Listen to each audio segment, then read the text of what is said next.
Alternate Focus recently spoke with Ambassador Manuel Hassassian, the head of the Palestinian General Delegation to the United Kingdom. Born in Jerusalem, Hassassian received his Ph.D. in political science from the University of Cincinnati.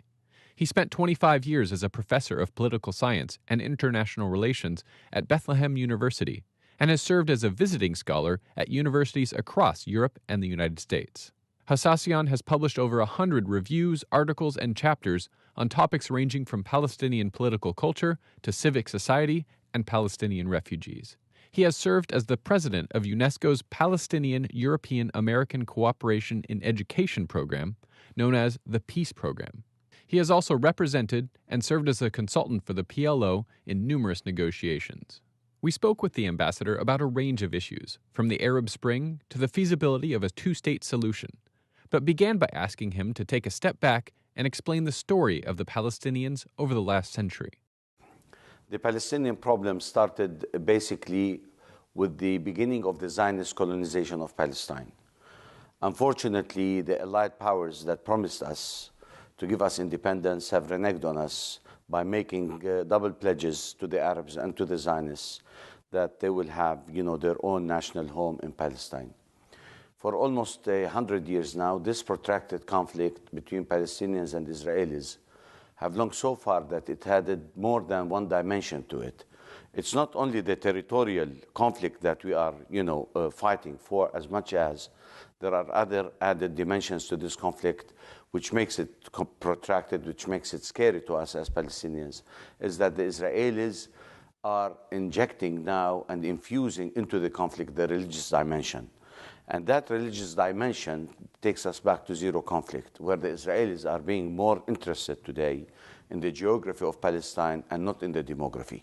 From that perspective, I see that we are back to zero-sum conflict with the Israelis, regardless that we have embarked on an onslaught of a peace process that proved nothing except more settlement activities, more settlers living in the occupied territories, and to the extent that today Jerusalem is being totally threatened by the Judaization process.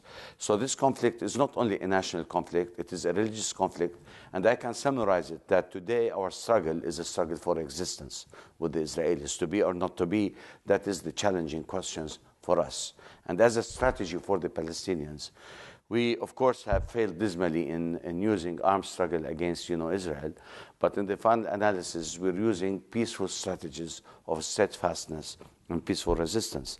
And this is the only way where Israel has to deal with us on that level, on the level of being, steadfasting on our land and believing that we will never repeat what happened in 1948, because the sense of awareness among Palestinians have been so high to the fact that we thought, and we still think, that a two-state solution might be doable.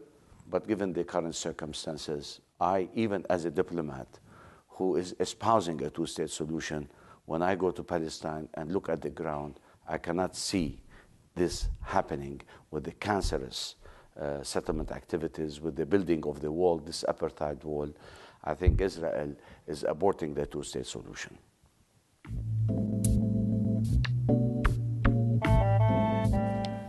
Well, as you can see, occupation is ugly, is repulsive. There are no words that could describe the heinous crimes committed by the Israelis against the Palestinian people on a daily basis.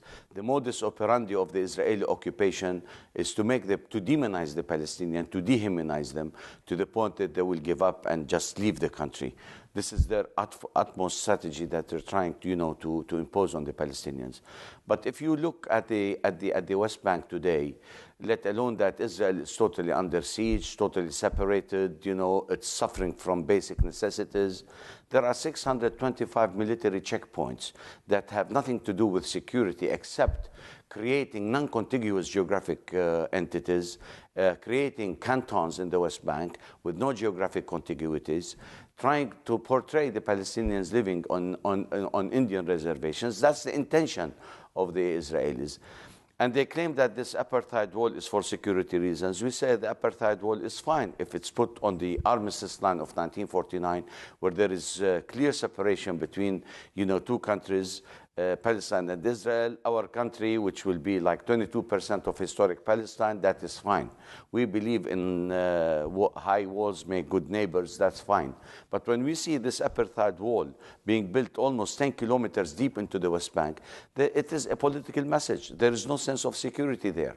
Because most of these settlements, most of these walls that are being built, separating one village from the other, one city from the other, is just not to create conducive conditions for people to run their own daily living. For example, if you see a student wants to go to the university, he has to start his journey 3-4 hours in order to be at that university. He has to go through, hills, muddy roads, embankments in order to reach school. So where is the sense of security when you do that? The intention here is basically occupation, making Palestinians feel miserable, dehumanizing them by using all kinds of policies that eventually would lead them to give up and leave. Now, if we look at their systematic policy of seizing identity cards of the Palestinians living in Jerusalem, coming up with all these, laws that are totally in contradistinction and in contradiction, I would say, with the human rights and what have you. And they are getting away with it for the simple fact that the United States and the international community are not really, exposed, to these systematic policies. All we talk around is current high-gear politics. But if you go and live in the West Bank and see how people live, the sense of mobility, which is non-existent, the sense of freedom of expression, which is non-existent, the sense of free trade is non-existent. The prices are high. Our economy is totally dependent on Israel. 98% of our consumer products come from Israel. How are we going to build an economically viable state when we are totally dependent on an occupying force that has been trying basically to create impediments to our infrastructural development? And that's why private sector development has always been very weak in the occupied territories, because they are not being, fully given incentives and motives to go and build, cottage industries and to boom that economy, which is, there. We have the potential in terms of agriculture, in terms of cottage industry, but Israelis, make it completely difficult. Let alone that Jerusalem today is totally, severed from the West Bank. And Jerusalem is considered to be the center for commerce, the center for health services, the center of education, and what have you. And we see like almost 2.6 million Palestinians in the West Bank, let alone 1.6 million in Gaza, don't have any kind of accessibility to visit Jerusalem. And Jerusalem is considered to be the essence of this conflict for the simple fact all our religious sites are there, Muslim, Christians, and these people don't have even the right to go and pray in the Church of Holy Sepulchre or go and pray in the mosque, in the Haram al-Sharif and what have you. And then, they create this sense of indiscrimination that makes people very frustrated, especially when you touch them on the nerve of religion, where they cannot really practice their religion. That makes it even much more complicated. That's why when I said in the beginning this is a protracted conflict, it is a protracted conflict with so much complexity, with so much complication, that the territorial dimension is only one dimension that is engulfed with other interrelated dimensions that makes it completely difficult basically to look at. Now, the life, if you go and live there, the life is not easy. It's very expensive because, as I said, our GMP is not even 1/15 of what Israel's GMP is. Although we are buying the same basic necessities like milk, eggs, we are totally dependent on Israeli products. Yet people, cannot even manage to sell their products because they don't have accessibilities to a port of entries and exit. And from that perspective, what do you expect? I, as a Palestinian, when I go to the West Bank or Gaza, I feel myself, sir, living in an open-air concentration camp. It is shameful that the international community has seen this in person. They have been to the West Bank, many of them. They have seen it on television, and it is so shameful that channels like Fox News, CNN in your country here are not really exposing the essence of this ugly and repulsive occupation because of geostrategic interests, because of the U.S. national interest that is, totally enmeshed with the Israeli agenda in the Middle East. For that reason, people here are so much ignorant about what is happening on the ground. But anybody who can go there and see with his eyes, definitely when he comes back, he becomes pro-Palestinian, because he can see the injustices inflicted upon the Palestinians in a way that it is ridiculous in the 21st century to see still a democracy that is bragging to be a bastion of democracy is one of the ugliest modern occupation in modern history, and that is the state of Israel. And Israel, when we talk about Israel from that perspective, we become terrorists, we become anti-Semitic, we become the denials of Holocaust, all these lexicons that Israel use in order to milk the international community in terms of support. How long is the international community going to accept, this oxymoron of democracy and occupation being practiced par excellence at the same time while people are suffering, like 6 million people are suffering on a daily basis from the vestiges of this occupation.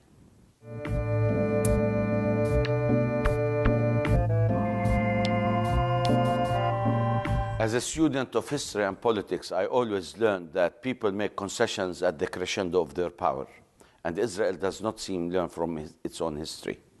This is the time for Israel where it believes that it has the might and the power and the backing of the international community to come forward and say, this is the time to make peace with the Palestinians. But I don't think Israel is ready for peace, because the agenda of Israel and their strategic vision, which I consider to be myopic, is not peace with the Palestinians. It's only grabbing the land and living like a pariah state with a siege mentality that will be totally isolated from what they call themselves to be part and parcel of the Middle East. Saying that, I believe we, the Palestinians, have made our big sacrifices. Since 1994, and before that, 88, since the declaration of our independence, we have given the Israelis on a golden platter the recognition not only by de jure, but by de facto and de jure together, admitting that 78% of Palestine is Israel. We have made our recognition back in 1988. What did we get in return? We did not even get recognition of Palestinian nationhood. We did not even get the position of Israel in defining their borders. We did not even get any kind of response for rectification of borders, and we did not get even the recognition that the 4th of June 1967 borders is our Palestinian state. We have recognized the state of Israel, and we have accepted to go into discussions, into negotiations since 1994 with the Oslo peace process. In return, we have seen the Israelis not responding in terms of recognizing the Palestinian nationhood. They wanted to create a clique of leadership that could really promote their own interests in running the modus vivendi, as much as not recognizing them as an authority that eventually would lead into an independent Palestinian state. When you are in total control militarily, economically, socially, politically, what kind of a regime that is working, under those circumstances could be independent? Economically, we are not independent, and politically, we are not independent, for the simple fact that, even my president, if he wants to cross from one city to another, and if there are blocks, settlements, or whatever, checking points or military checkpoints, he has to have permission to pass. Imagine. So what kind of government are we talking about here? This is a government that is just running the daily lives of the Palestinians under occupation. When we had our negotiations, it was not the authority that had the negotiations with Israel, and this makes me come back to Hamas when they say why Hamas does not recognize Israel. Why should Hamas recognize Israel? Does Fatah recognize Israel? These factions don't recognize the state of Israel. The PLO recognizes Israel. The authority is an offshoot of the agreement of Oslo, which was clinched between the PLO and Israel. So the question of recognition is with the ultimate political reference of the Palestinian people, i.e. the PLO. Now, why Hamas should recognize Israel when Israel is recognizing Hamas as a terrorist? What kind of legitimate recognition could come from a terrorist organization to a democratic state, alleged democratic state like Israel? So we shouldn't fall into the trap of this, political polemics that eventually, ultimately, the end of it is propaganda. And they talk about, the Palestinians being terrorists. I don't understand. When it comes to our right for resistance, we are terrorists. And when it comes for their right to resist, they are, liberators. And that's why they liberate the independence of Israel in 1948, while, most of these gangs, like Stern, Leahy, Haganah, and what have you, they were, gangs, killing people, terrorists. Nobody then talked about them as terrorists, and today they talk about them as of course, freedom fighters. Anyway, this is the propaganda machine that the Zionists have all over the world.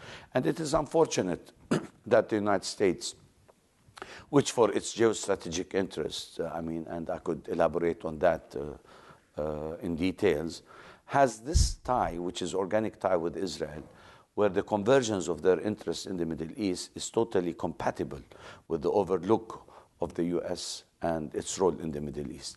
Israel is also considered to be a police for the United States.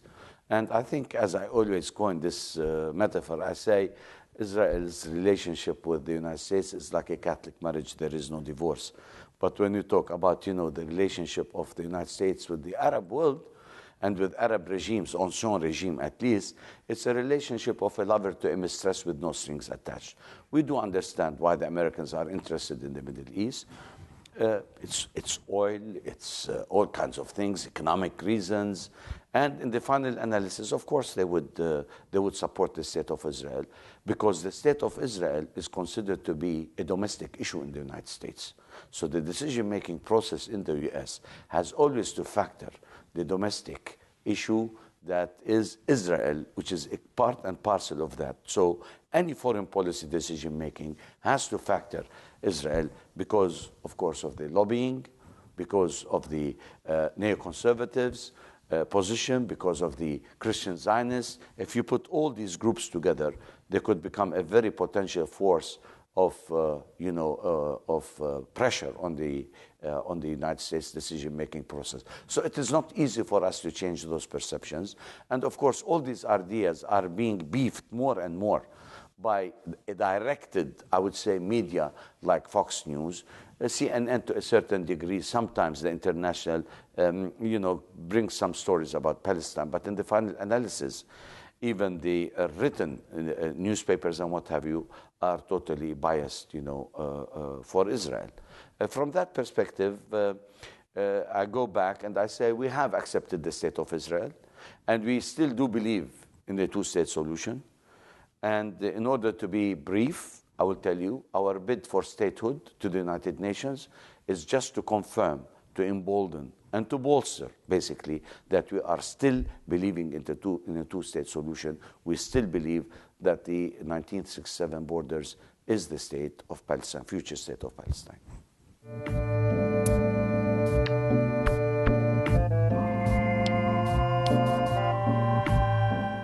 I must be very frank with you. We have been instructed not basically to comment on the Arab Spring, but I will put the academic hat and not the diplomatic hat in answering this question. Of course, the Arab Spring did not surprise the Arab world, neither the Palestinians. This was a long overdue uprising, because if you look at the history of the Arab world, for the last 60 years, all these regimes lacked legitimacy and credibility, and most of them came as a result of coups d'etats. There has always been a wide gulf of inequity between the political systems and their civil societies. There were never any kind of synchronization as we define the political system, the input-output analysis. So there were certain kind of alienation, economic, political, social alienation, that the Arab world were living under such regimes. It was inevitable that, the voice of protest and reason would come down the pipeline. And I was a little bit worried that it should have been much sooner than this, but it is happening on the ground. You see, this polemical discourse between choosing between secularism and fundamentalism have been going on since Napoleon's invasion to Egypt, since 1798, when the Arab world, with Muhammad Ali as the governor of Egypt then, was stunned and baffled to see the modern developments of the West and how he could perceive, Egypt and the Mamluks living at a time where they thought they were the leading civilization, Islam as being the banner of the leading civilization. So since then, the Arabs were impacted by the Enlightenment period of Europe, and they started introducing the concepts of nation states, and what have you. And the idea of trying to moderate Islam within the context of modernization, within the concept of westernization, has been a major challenge for Arab political thinkers, let alone philosophers. Now, we have been struggling with these issues for the last 250 years. If you ask me now, still we are vacillating between secularism and between fundamentalism. The failure of secularism by de facto gives boost to the rise of Islamic fundamentalism. And Islamic fundamentalism per se uses all the tools of democracy, not believing in democracy, because ideologically Islam does not believe in democracy, Islam does not believe in nation states, Islam believes in universalism. And the question of religion here is very important for the Islamists, because if they believe that the Islamic State is going to come into existence, then there won't be elections, there will be always consensus, which is ijma' in Arabic, and there will never be majority rule, minority right. However, the Islamists today are using the tools of Western democracy by nominating themselves for elections and by winning elections. And by doing that, basically, they will come to power. Once they grip that power, they are going to stay there to push their own social and religious agenda. And it will never be, a political agenda that will eventually lead to the modernization process as we perceive it should be. Saying that, I see the rise of the youth in the Arab world, the highly educated, who are affected by the Facebook mentality, who are engaged with internet and what have you. They have played a dominant role, as a matter of fact, a pertinent role in the process of this uprising. And this uprising will subside, basically, because we have seen that the old guards have taken over this young generation movement. And from that perspective, I don't want to sound to be pessimistic, but I am an optimist by nature. In the near future, I think, there won't be draconian changes on the political scene in Tunisia or Egypt and what have you. But I can see it down the pipeline 10 years from now. I can see the dramatic changes that are going to take place. Because it will take some time for this youth to regroup, to organize into a political party that could have a certain strategic vision with an ideology of how to rebuild that state and how to create that nexus between the civil society and those political systems. Now, the impact on Palestine, of course, it is there. The first impact is that, the Palestinians wanted to start the reconciliation between Hamas and Fatah. I think that was the immediate impact. And as a result of that, we saw the ramifications of that impact, happening between, Hamas and Fatah meeting time and again in Cairo. We believe that eventually this reconciliation is inevitable. I always was with the idea, as we coined the Latin word in divisa manent, united we stand and divided we fall. And I think this, factionalism between Hamas and Fatah had tremendous impact. It had really played negatively in our approach to the Israeli conflict.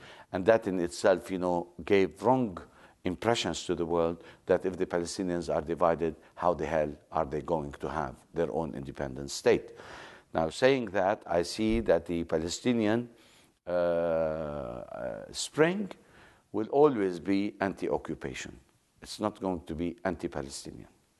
Now, if we were in the process of having a state, and if we ended up a replica of another Arab state, I would tell you the Arab Spring would have started in Palestine and not in Tunisia.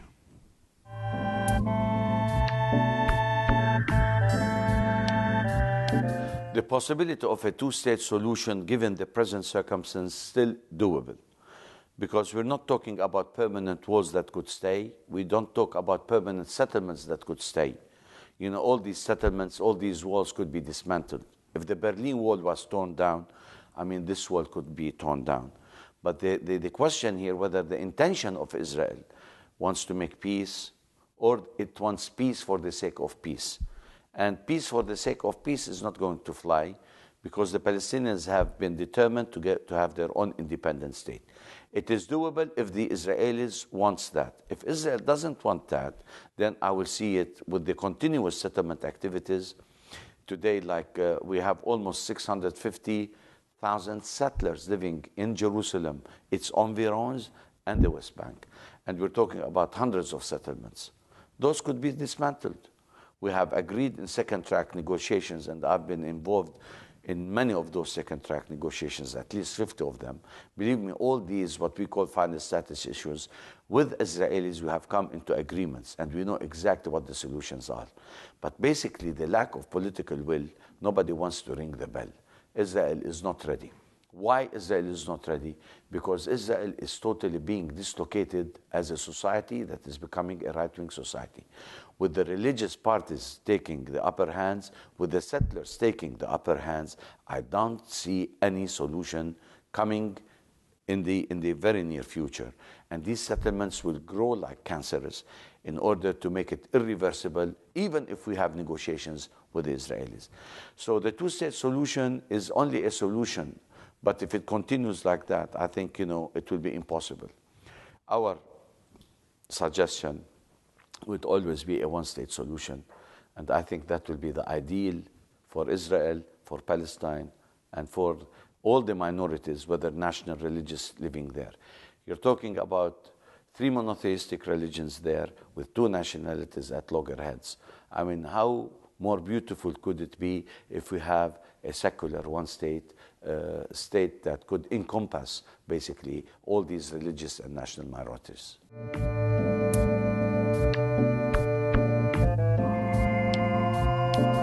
One-state solution, very simple. It's not a one-state solution a la style Israelian, where they want us to be Red Indians doing their menial jobs. That's not occupation plus. One-state solution meaning one man, one vote. It's very simple.